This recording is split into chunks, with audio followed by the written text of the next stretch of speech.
Everyone, आप सभी देख रहे हैं everything on your tips my YouTube channel. आज हम इस वीडियो में स्टार्ट करने वाले हैं most important 6 mark question of aggregate demand and aggregate supply. तो चलो स्टार्ट करते हैं। तो यहाँ पे हमारा फर्स्ट क्वेश्चन है ये, इसमें क्या बोला है, ये हमें सी, ये हमारा कंजम्पशन फंक्शन दे रखा है, ये कंजम्पशन फंक्शन दे रखा है वेयर सी जो है, इसमें जो यहाँ सी है ये क्या है, कंजम्पशन एक्सपेंडिचर, और वाई जो है नेशनल इनकम, ये तो आप सबको पता ही है। और इन्वेस्टमेंट एक्सपेंडिचर कितना दे रखा है, 2000। तो आई हमारा दे रखा है 2000 इन एन इकोनॉमी। तो हमें क्या क्या कैलकुलेट करने के लिए बोला है, equilibrium level of national income, national income equilibrium level. तो नेशनल इनकम का इक्विलिब्रियम लेवल यानी कि वाई, और consumption expenditure at equilibrium level of national income यानी कि सी। तब हम स्टार्ट करते हैं, देखते हैं। यहाँ से हम पहले आप ये अच्छी तरह देख लीजिए, यहाँ में आई दे रखा है। अब इक्विलिब्रियम लेवल हमें पहले ही बता रखे, इक्विलिब्रियम लेवल पे निकालना है। तो हमने दो अप्रोच पढ़ी थी इक्विलिब्रियम के लिए, एक तो मॉडर्न फर्स्ट अप्रोच, एक सेकंड अप्रोच। तो फर्स्ट अप्रोच ADAS अप्रोच थी और सेकंड थी हमारी I और S अप्रोच। तो इन्वेस्टमेंट और सेविंग अप्रोच क्या कहते हैं कि हमारी I जो है S के बराबर होगी, है ना। तो अगर यहाँ पे हमें I दे रखा है 2000, तो हमारा S भी कितना हो गया, 2000। ठीक है, हमारा S हमें पता है। एक फॉर्मूला हमने पढ़ा था, Y = C + S।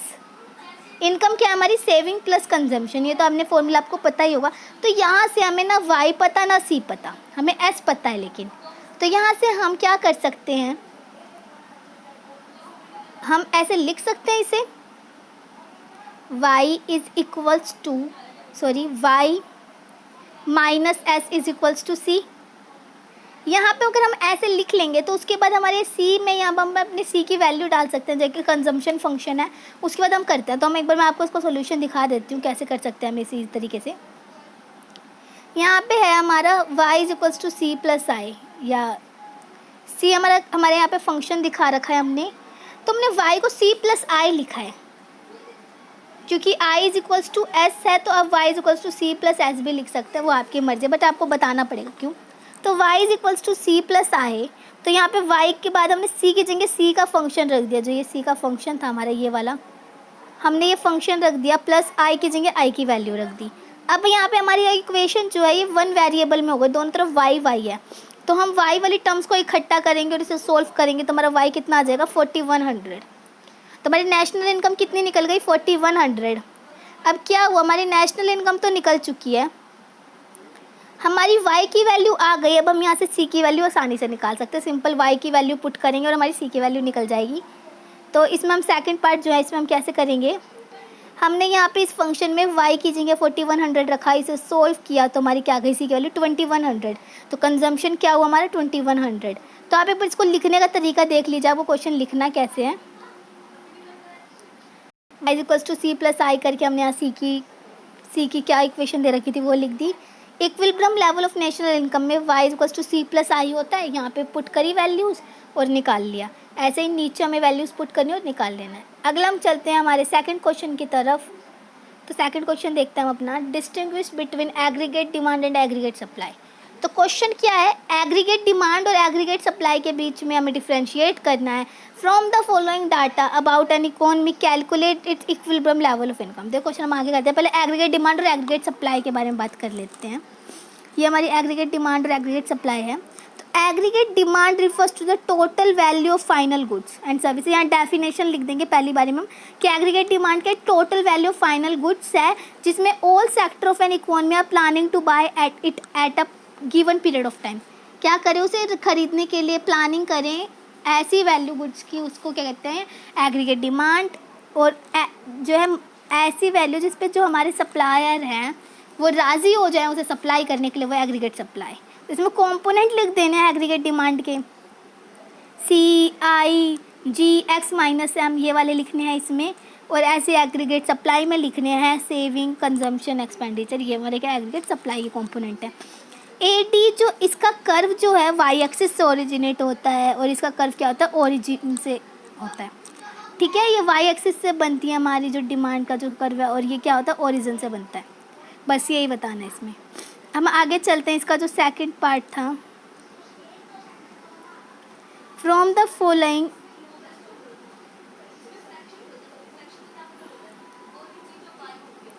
From the following data about an economy, calculate equilibrium level of income.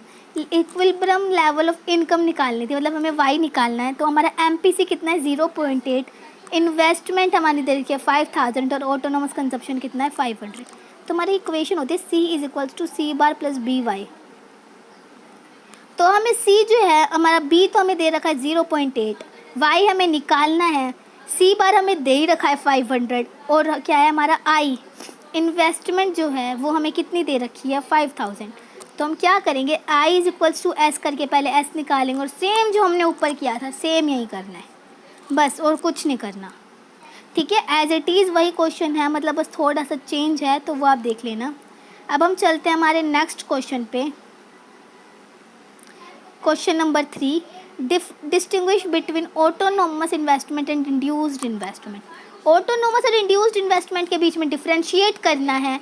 On the basis of the following information about an economy, calculated equilibrium level of income. तो पहले हम autonomous और induced investment की बात कर लेते हैं। तो ऑटोनोमस इन्वेस्टमेंट का क्या मोटिव होता है, सोशल वेलफेयर। इसका मोटिव प्रॉफिट मोटिव नहीं होता, इसका प्रॉफिट मोटिव होता है। ये गवर्नमेंट सेक्टर के द्वारा किया जाता है, ये प्राइवेट सेक्टर करता है। ठीक है, ये गवर्नमेंट के अंडर काम करी जाती है, प्राइवेट सेक्टर द्वारा की जाती है। इट क्या कहते हैं, ये चेंज इन इनकम के द्वारा ये लेवल अफेक्ट नहीं होती, क्योंकि इसका ग्राफ कैसा होता है ऐसे सीधा। ये हमारी इन्वेस्टमेंट की लाइन है और इनकम की कोई इफेक्ट चेंज नहीं हो रहा, लेकिन इसका ग्राफ होता है ऐसे। तो इनकम के साथ साथ इसके लेवल ऑफ उस पर भी इन्वेस्टमेंट पे भी फ़र्क आता रहता है। तो बस यही लिखना है। ठीक है, अब हम आगे देख लेते हैं इसका अगला क्वेश्चन। इसका सेकंड पार्ट, मतलब on the basis of the following information हमें कैलकुलेट करना है इक्विलिब्रियम लेवल ऑफ इनकम। तो वही क्वेश्चन हमें वाई निकालना है इसमें भी। ऑटोनोमस कंजम्पशन कितना है 100 रुपीज़, तो सी बार हमारा क्या है 100। एमपीसी हमारा कितना दे रखा है 0.75, इन्वेस्टमेंट 5000। सेम ऊपर वाला क्वेश्चन, मतलब बस वो अलग है। हम इसमें देख लेते हैं कैसे था। तो हमारा इनकम जो था कंजम्पशन प्लस सेविंग होता है। तो यहाँ से हमारा हमने कंजम्पशन फंक्शन लिखा, पहले हमने उसको डिफ़ाइन किया, सी बार क्या डिफ़ाइन कर रहा है वो सब। उसके बाद हम यहाँ क्या लिख रहे हैं, तो हमारा वाई इज माइनस ये कैसे आया, Y minus S is equals to C bar. हमारी इक्वेशन सी था, sorry, Y minus S is equals to C, ये तो आपको पता ही है। इसमें हमने वाई की जगह वाई रख दिया, एस की जगह हमने आई वाली जो वैल्यू थी वो रख दी 5000, सी की जगह हमने उसका पूरी इक्वेशन रख दी ये रही। तो यहाँ को इसको अगर हम सोल्व करेंगे, यहाँ से हम इन दो टर्म्स को सेम कर लेंगे क्योंकि दोनों के पीछे वाई है, और इसे सोल्व करेंगे तो हमारे 2400 आ जाएगा। अब हम आगे चलते हैं, एक बार देखते हैं और आगे question. Explain the steps taken in derivation of consumption curve from saving curve. Consumption curve को सेविंग कर्व से कंजम्पशन कर्व से सेविंग कर्व डिराइव करने के स्टेप्स बताइए। तो देखते हैं various steps taken direction of, जो भी डिराइव करने के लिए जो भी हमारे स्टेप्स हैं वो ये हैं। तो first, at zero level of income saving is negative. हाँ, तो जीरो, जब इनकम हमारी जीरो तो सेविंग क्या, ये नेगेटिव है हमारी। और यहाँ पे जो हमारी यहाँ ये देखो, ये हमारी ये नेगेटिव है यहाँ पहले, लेकिन यहाँ जीरो, जब लेवल ऑफ इनकम जीरो है हमारी, यहाँ पे जो है इनकम जीरो है, तो यहाँ पे हमारी क्या है सेविंग नेगेटिव है। बाय ओ एस बार, यहाँ पे हमने रिप्रेजेंट किया इसको ओ एस बार से, the equal to the autonomous consumption of O C. आपको बस स्टेप्स लिखना है कैसे ड्रॉ कर सकते हो। ठीक है, तो आपको 45 डिग्री की लाइन, क्योंकि हमारा क्या है वो 45 डिग्री का होता है, through the origin and show C is equals to Y. हमें C is equals to Y show करना है। ये हमारा C is equals to Y यहाँ शो किया। तो हमें C is equals to break even point भी शो करना है, ये हमारा ब्रेक इवन पॉइंट। तो ब्रेक इवन पॉइंट का हमने सीधी लाइन पे यहाँ शो किया। ब्रेक इवन पॉइंट पे हमारी जो है सेविंग होती है वो ज़ीरो हो जाती है, हमने ये शो करना है। फिर हमें यहाँ कंजम्पशन डिराइव करते हुए हमें क्या कहते हैं, अब हम यहाँ ये लिखते हैं कि द कंजम्पशन कर डिराइव फ्रॉम सी। तो हमने यहाँ इक्वेशन लिखी y is equals to C plus S. तो सी हमारा कैसे निकलेगा y माइनस एस, और इससे हमने सी का जो है इक्वेशन निकाल के दिखा दी। और बस यहाँ पे यही करना था। इसमें आपको क्या बताना था कि आपका जो ये जो गैप है इसके बारे में डिफाइन करना था, सी बार क्या है। और इसके बाद जो ये जीरो पे होती है तो वो नेगेटिव होती है सेविंग, जब ये इक्वल होते हैं तो वो दोनों क्या कहते हैं वो जीरो पे होती है सेविंग। तो बस यही लिखना था, और फिर आपको यहाँ कंजम्पशन कर्व दिखाना था बस। अब हम अगला क्वेश्चन देखते हैं इसका। एक्सप्लेन कंजम्पशन फंक्शन और सेविंग फंक्शन को एक्सप्लेन करना है। तो कंजम्पशन फंक्शन क्या है, relationship, functional relationship between expenditure and income is known as consumption function. तो इसको हमने यहाँ पे कंजम्पशन एक्सपेंडिचर वाई से इनकम और एफ से फंक्शनल रिलेशनशिप, यहाँ पे C is equals to F Y. तो consumption with functional relationship with Y, ठीक है। तो यहाँ पे बस हमने यही लिखा है।